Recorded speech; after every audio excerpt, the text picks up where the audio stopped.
make some lunch. 4th of July season is upon us. When I think of 4th of July, I always think of grilling, summery recipes, things like that. I don't know where you are in the country or in the world, but for me here in North Hollywood, it's like 95 degrees outside, so this is a perfect time to be doing this. Today I'm going to show you how to make a lean chili dog. So as usual, I've got all my ingredients laid out here so you can see exactly what I'm doing. We've got our tomato sauce, we've got our dark red kidney beans.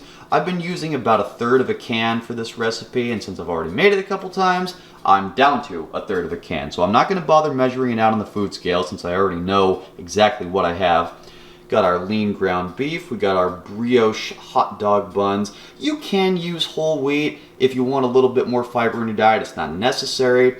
Got our cumin, got our paprika, Kinder's, my favorite, wood-fired garlic to go with that nice sort of smoky flavor of the chili. Got Himalayan pink salt and pepper to season as you like. I really recommend this Himalayan pink salt just because it's really mineral rich as opposed to regular table salt.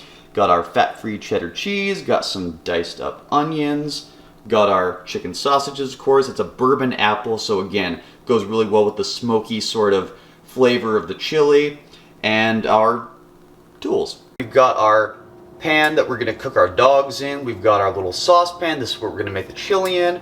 Both of them are heated up to about medium-high heat. So let's give it a quick spray. Toss our ground beef in.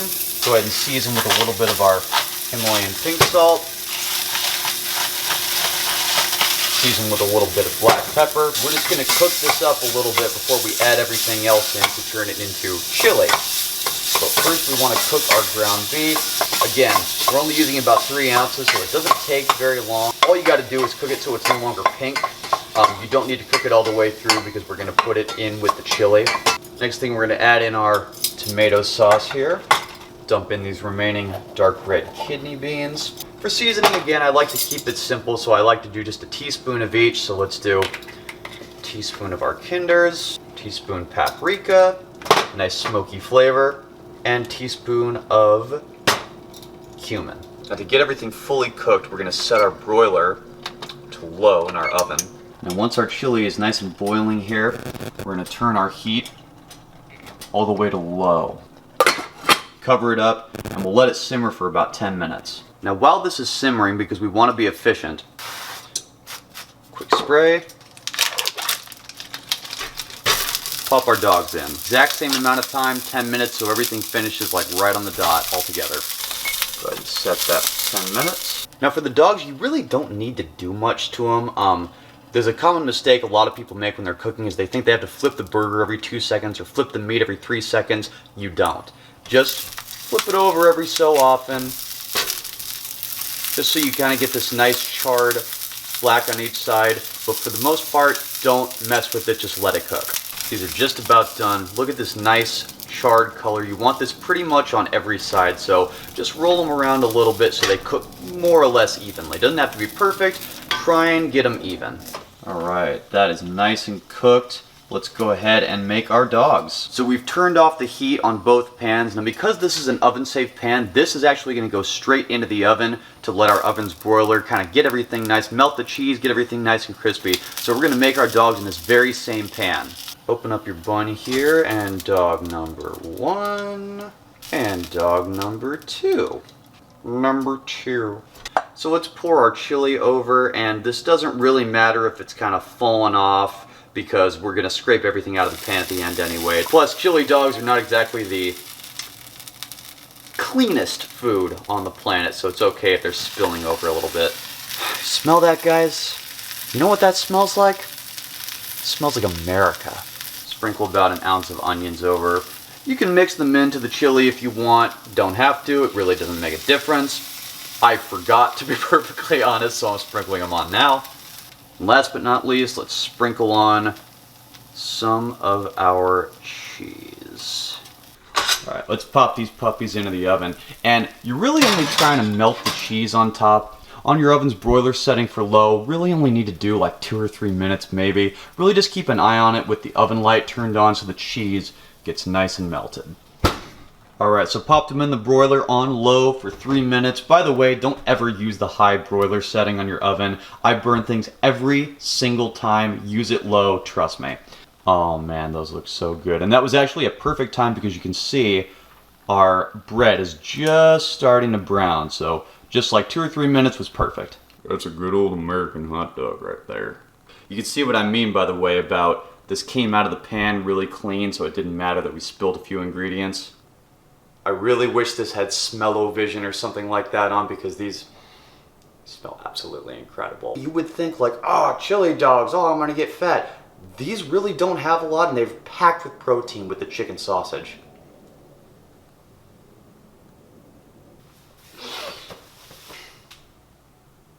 You ask me, this right here is how 4th of July was meant to be enjoyed. You can't sacrifice your pool body or your summer body, so try this recipe out. Well guys, the chili dogs tasted as good as they looked, so right now I'm actually out getting the rest of my steps in. I had to go to the ATM, so I had to get some cash, and the ATM was only about a mile away, so I figured, hey, I'm gonna walk there.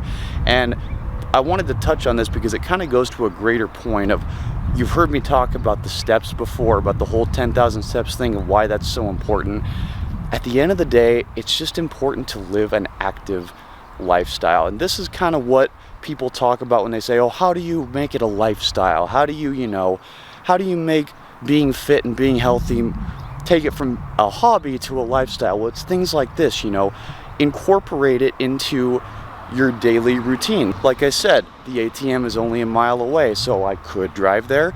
Instead, I'm gonna walk there. That's basically the rest of my need for the rest of the day. It was an errand I had to run anyway, so there you go. People talk about being fit and being healthy as this, it's so difficult to get to the gym, it's so difficult to, 10,000 steps sounds like a lot. It really isn't that much. It's walking around the neighborhood for like an hour. And remember too, going to the grocery store, running errands, doing chores, walking around your house, things like that all counts. It doesn't need to be this, this ridiculous, stressful thing. Just walk, just get out and be active. That is far and away the biggest thing you can do, taking it from being this chore that you have to get done to just making it a part of your life. For me, I like going to the gym early. I like going to the gym early because there's not a lot of people. My gym is only a mile away, so I'll walk there. Between that and walking around at the gym, going to the different weight machines and things, walking home, I've already got like 7,000 of those steps in, and it's not even 9 o'clock and I haven't even started work yet. So then, maybe like on my lunch break or afterwards, I'll just go out and I'll do headphones, or maybe I actually have an errand to run or something like that. And it's easy to get the rest. So when you do things like that and you incorporate it as part of your lifestyle, that is easily the biggest difference between getting the body you want and keeping the body you want. So just a little quick mini rant. So I'm just about home here, so when I get back, let's go into the booth and let's record some voices. Alright guys, so steps are done, we're back in the booth. Now being that it's 4th of July in just a couple more days, let's do something 4th of July themed. Let's do the speech from Independence Day, but let's do it with impressions. So, here's the speech from Independence Day, but with impressions. Good morning. In less than an hour, aircraft from here will join others from around the world, and you will be launching the largest aerial battle in the history of mankind.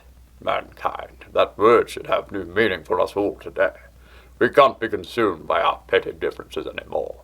We will be united in our common interests. Perhaps it's fate that today is the 4th of July, and you will once again be fighting for our freedom. Gorsha, not from tyranny, oppression, or persecution, but from annihilation. It's like we're fighting for our right to live, to exist. And should we win the day, the 4th of July will no longer be known as an American holiday, but as the day the world declared in one voice. We will not go quietly into the night. We will not vanish without a fight. We're going to live on. We're going to survive. Today, Ellie, we celebrate our Independence Day. Alright guys, well thank you so much for watching. Again, if you like what you saw here, like and subscribe. If you don't, well then don't. It's a free country. Isn't it great? I wish you all a very happy and safe 4th of July. Have a good one.